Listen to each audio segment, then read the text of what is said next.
স্বাগতম viral movies চ্যানেলে। আজ আমরা নিয়ে এসেছি এক ভয়ঙ্কর রহস্যে ভরা গল্প, যেখানে এক তরুণীর নিখোঁজ হওয়া, এক অফিসারের মানসিক লড়াই আর এক সাধারণ মানুষের ভিতরে লুকিয়ে থাকা অন্ধকার দিক সব কিছু মিলে তৈরি হয়েছে এক ভয়ঙ্কর থ্রিলার, ভগবত চ্যাপ্টার 1 রাক্ষস। কে আসল রাক্ষস? অপরাধীটা বাইরে ঘুরে বেড়াচ্ছে নাকি আমাদের মধ্যেই লুকিয়ে আছে? চলুন গল্পটা শুরু করা যাক, কিন্তু সাবধান, এই কাহিনীর প্রতিটা মোড় আপনার মনে ভয় ঢুকিয়ে দেবে।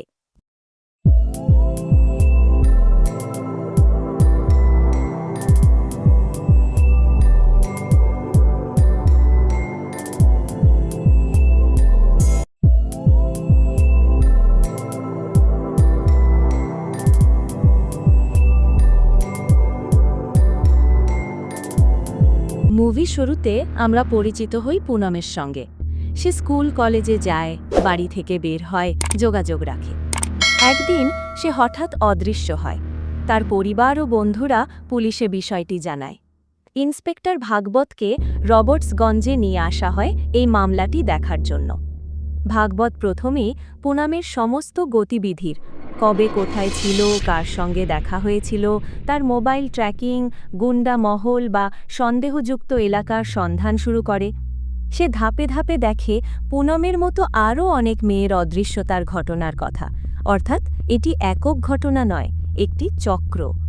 ক্লু বোর্ডে পিন মানচিত্র, সময়রেখা, mobile call record, camera footage এসব একত্রিত হয়।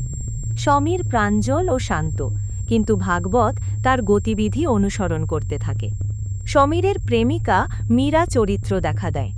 সেই ও সমীরের মধ্যে কিছু আলাপ আলোচনা, পরিকল্পনা, ইলোপ ইত্যাদির দৃশ্য ট্রেলারে বলা হয়েছে। সমীর কখনো ফোন সময়স্থান গোপন রাখে, কখনো সন্দেহভাজন এলাকায় দেখা দেয়। ভাগবত ব্যক্তিগতভাবে সমীরের জীবনে যেতে শুরু করেন। এই অংশে মনস্তাত্ত্বিক চাপ বাড়ে। দর্শক ভাবতে শুরু করে, কি সমীরই রাক্ষস নাকি আরও কেউ? একটি বড় মোড় আসে যখন ভাগবত একটি ক্লু খুঁজে পান। কোন কোন জায়গায় পুনমের গতিবিধি পুনরাবৃত্তি হয়েছে এবং সমীর সেই এবং কিছু এলাকায় উপস্থিত ছিল। একই সঙ্গে কিছু তথ্য মিথ্যা বা বিভ্রান্তিকর, কিছু সাক্ষীর বিবৃতি একে অপরের সঙ্গে সরুপান্বয় করে না। সমীর নিজেকে নির্দোষ দাবি করে, কিছু সময় অপ্রশস্ত যুক্তি দিয়ে। ভাগবতকে কিছু সিদ্ধান্ত নিতে হয়, কোন তথ্য বিশ্বাসযোগ্য, কোনটা মোচড় দেওয়া।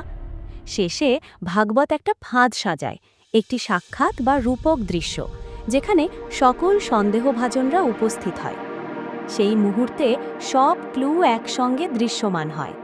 পুনমের মোবাইল লগ, তার গতিবিধি, সমীরের কয়েকটি গোপন ফোন কল ও সময়সূচি, এই সব মিলিয়ে প্রমাণ হয় যে সমীরই সে চক্রের সদস্য, অন্তত অপরাধের সঙ্গে কোনোভাবে যুক্ত।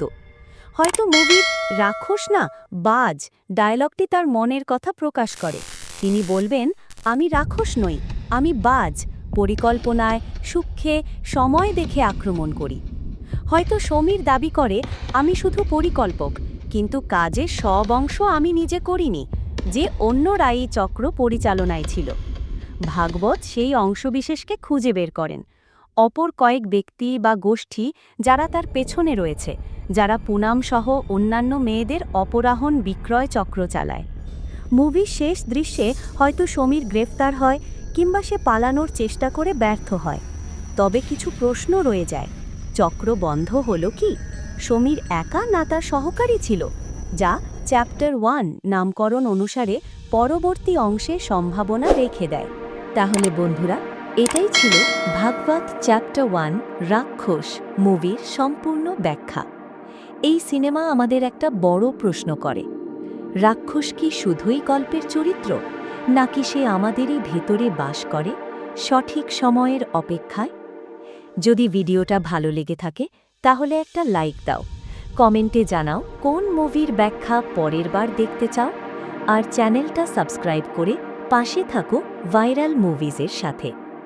দেখা হবে পরের ভিডিওতে। ততদিন পর্যন্ত অন্ধকারে আলো খোঁজার চেষ্টা চালিয়ে যাও।